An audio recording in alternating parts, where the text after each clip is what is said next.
नमस्कार, स्वागत है आपका इंडिया 24 तक में। अभी हम मौजूद हैं प्रेम जीवर में। आपको बता दें, जन स्वराज के जिला अध्यक्ष यू करे किसान के जिला अध्यक्ष हमारे साथ हैं।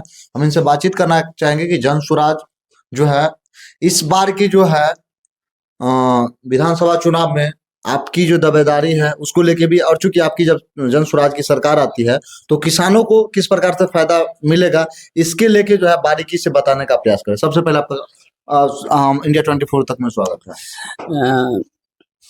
बहुत बहुत धन्यवाद। आपने इंडिया 24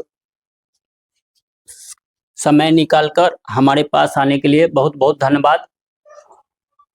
मैं भगवान ठाकुर, जिला किसान अध्यक्ष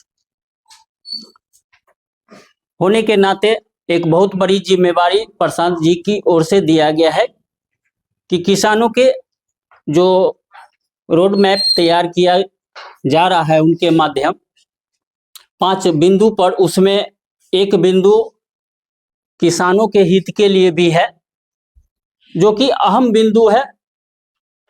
आजादी के बाद आज भी किसानों को इतना बजट होने के बाद भी किसान का दुर्दशा बहुत खराब चल रहा है। तो प्रशांत जी बताए कि 35 साल का जो राज्य था लालू जी के और नीतीश जी की राज्य में 20 साल बड़े भाई और 15 साल छोटे भाई का राजपाट में किसानों का आज भी वही दुर्दशा है जो पहले था।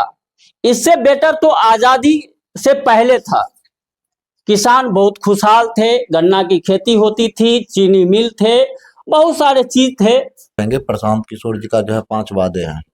इस 5 वादों में आपने, क्योंकि आप किसान का जिला अध्यक्ष है, किसानों के लिए बेहतर की बात करें तो किसानों के लिए बेहतर क्या करने के लिए वो जा रहे हैं? वो किसानों का सबसे बेहतर करने जा रहे हैं मनरेगा योजना जो अभी चल रहा है भारत सरकार का, उसको किसानों से ऐड कर दिया है। किसान यदि 5 बीघा खेती करते हैं तो उसको मजदूर का जो समस्या है वो मजदूरी जो है अब उस किसानों को नहीं लगेगा। वो मजदूरी मनरेगा के माध्यम किसानों को पेमेंट जाएगा और किसान अच्छे से खेती कर पाएंगे। अच्छा, ये बताइए, किसान की सबसे बड़ी समस्या रहती है जब आपदा किसी प्रकार की आ जाती है, उस समय किसानों जो है काफी नाराज हो जाती है।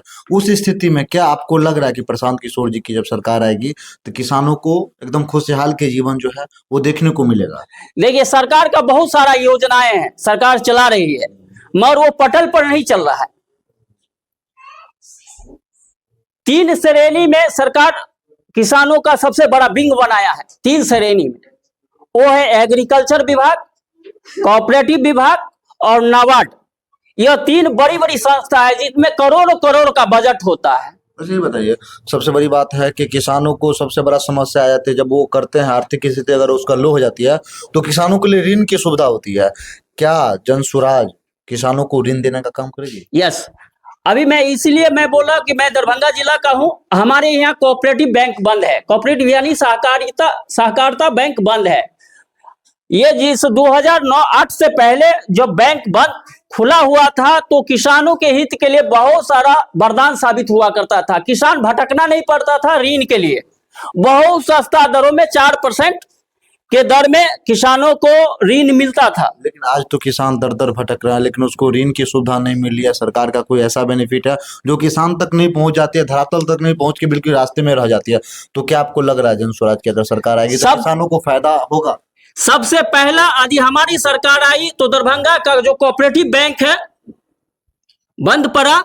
सबसे मैं प्रस्ताव दूंगा, मैं किसान एज ए किसान जिला अध्यक्ष होने के नाते प्रशांत जी के सबसे पहला प्रस्ताव मैं दूंगा कि बिहार सहकारी बैंक जो दरभंगा का बंद पड़ा हुआ है उसको सबसे पहले हम खुलवाने का वादा करेंगे। सवाल, यहाँ के किसानों को क्या कहना चाहेंगे जन स्वराज को लेकर?